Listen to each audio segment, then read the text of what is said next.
Seterusnya kita ke Bumi Kenyalang. Fokus hari ini, MIPD Sarawak sasar 100% prestasi perbelanjaan kewangan tahun depan. Perkembangannya bersama Vanessa Mering. Silakan V. Ya, terima kasih Sahi. Kementerian Infrastruktur dan Pembangunan Pelabuhan Sarawak MIPD menyasarkan mencapai 100% perbelanjaan kewangan tahun depan dengan bajet RM799.5 juta.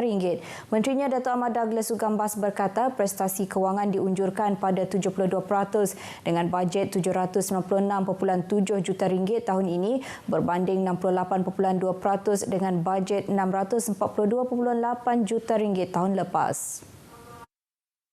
Kementerian akan mengurangkan birokrasi yang menghalang usaha dan pencapaian sasaran serta komited mencapai sasaran ditetapkan. Beliau berucap demikian pada malam penghargaan dan himpunan sempena Krismas di Kuching malam semalam.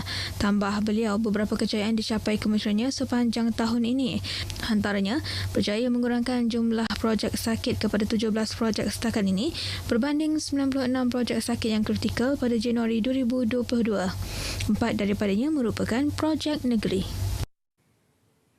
Penglibatan pelbagai agensi serta masyarakat dalam kesiapsiagaan monsun Timur Laut MTL dapat mengurangkan kegusaran selain menyiapkan diri dari segi fizikal dan mental apabila situasi sebenar berlaku. Pengarah Jabatan Bomba dan Penyelamat Malaysia Sarawak, Datuk Khairuddin Rahman berkata, perubahan cuaca yang berlaku ini sukar untuk dikawal namun persediaan dan libat urus daripada agensi berkaitan dan masyarakat dalam menghadapi situasi MTL dapat dilaksanakan dengan teratur.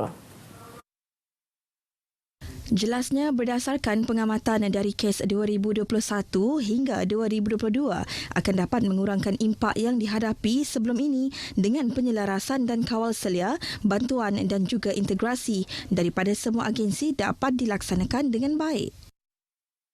Kesiapsiagaan dan juga engagement yang dibuat bersama dengan masyarakat akan dapat mengurangkan impak kegusaran. Kita tidak boleh menghalang MTL sebab perubahan cuaca, climate change yang berlaku ni sukar untuk kita kawal. Tetapi apa yang kita boleh kawal ialah pemikiran kita terhadap kejadian ini. Semana kita bersedia, sebab dalam engagement kita baru ini kita buat advokasi sebelum, semasa dan selepas. Apa yang perlu dibuat individu, komuniti, masyarakat setempat, apa perlu mereka buat. Beliau berkata demikian kepada pemberita di Balai Bomba dan Penyelamat Sarike selepas menghadiri sesi taklimat pemeriksaan kesiapsiagaan menghadapi monsun Timur Laut 2023 dan 2024. Tambahnya, monsun Timur Laut berlaku pada November hingga Mac tahun hadapan. Pusat Pendaratan Ikan di Bintawak dijangka menghentikan operasinya selewat-lewatnya awal tahun depan. Pengerusi Lembaga Kemajuan Ikan Malaysia LKIM, Muhammad Faiz Fazil berkata, dengan penghentian operasi itu akan memberi ruang pengoperasian secara optimum di Pusat Pendaratan Ikan LKIM di Tanjung Bakor. Dan di samping kompleks kita di Bentawa, di Bandar Kuching ini kita ada, dan juga di Sabarahan itu ada jeti-jeti swasta. Jadi kita kena engage dengan mereka untuk mereka menghentikan operasi di jeti mereka dan memberikan tumpuan di Tanjung Bakor.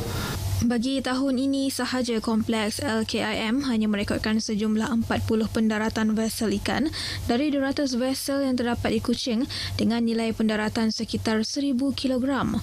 Oleh itu, beliau berharap pengusaha kapal ikan di Kuching dapat memanfaatkan sepenuhnya kompleks yang dibina kerajaan tersebut. Bercakap kepada media selepas majlis taklimat dan lawatan di kompleks itu pagi tadi, katanya kerajaan juga merancang untuk membangunkan kuartus bagi pekerja warga asing di pusat terbabit. Ia bagi menyokong industri perikanan di Kuching yang hampir bergantung sepenuhnya pada warga asing bagi industri perikanan laut dalam. Kita dah ada tanah di fasa, kita bagi fasa 2 di sebelah, di luar kompleks ni. Kita dalam proses dokumentasi dalam proses permohonan KM dan sebagainya. Ya. Buat masa ini, seramai 864 warga asing bekerja di atas kapal ikan tempatan di daerah ini menggunakan pas lawatan kerja sementara. Majlis Bandaraya Kuching Selatan MBKS mahu mengekalkan penggunaan bahan-bahan kitar semula sebagai dekorasi landskap di bawah seliaan MBKS. Datuk Bandaraya Kuching Selatan, Datuk Wee Hong Seng berkata, ke arah itu lebih ramai pihak diharap akan tampil menyumbang barang-barang kitar semula untuk pelbagai kegunaan dekorasi pada masa akan datang. Datuk Wee Hong Seng berkata demikian kepada pemberita selepas aktiviti menyalakan lampu pada Tugu Kuching Putih di Bulatan Padungan. Katanya uniknya menjelang sambutan Hari Krismas, Tugu Kuching Putih di Bulatan Jalan Padungan turut dihiasi menggunakan bahan-bahan kitar semula seperti tayar terpakai. Tambahnya lagi, pelbagai peringkat komuniti dan persatuan dialu-alukan untuk menyumbang idea dan kreativiti kepada pihak MBKS untuk bersama-sama mengindahkan Bandaraya Kuching. Pengamal media terus diseru menyampaikan maklumat-maklumat pembangunan yang ada di Sarawak termasuk perkembangan industri minyak dan gas kepada masyarakat umum.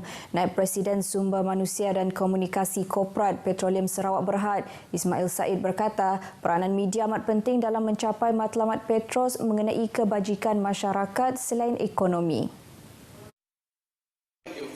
Petros juga bekerjasama dengan jabatan kerajaan atau agensi lain melaksanakan pelbagai projek yang mampu memberi manfaat kepada masyarakat walau jauh di kawasan pedalaman. Beliau berkata demikian pada majlis ringkas Malam Media Petros di Miri. Beliau juga menyeru agar kerjasama dan semangat bersatu padu dalam kalangan rakyat Sarawak bagi memajukan negeri ini juga terus diperkukuhkan untuk melancarkan agenda pembangunan yang akan dilaksanakan di negeri ini. Lebih 40 pengamal media dari Persatuan Wartawan Utara Sarawak hadir memeriahkan majlis tersebut. Turut hadir Presiden Persekutuan Persatuan Wartawan Sarawak Eni Jong Wan Jun dan Presiden Persatuan Wartawan Utara Sarawak Chai Chun Chin. Perkongsian itu tadi mengakhiri berita dari Sarawak. Dari sungai hingga segara Palestin pasti merdeka. Kita kembali bersama Sahi di Angkasa Puri untuk berita seterusnya. Silakan Sahi. Baik Vi, terima kasih.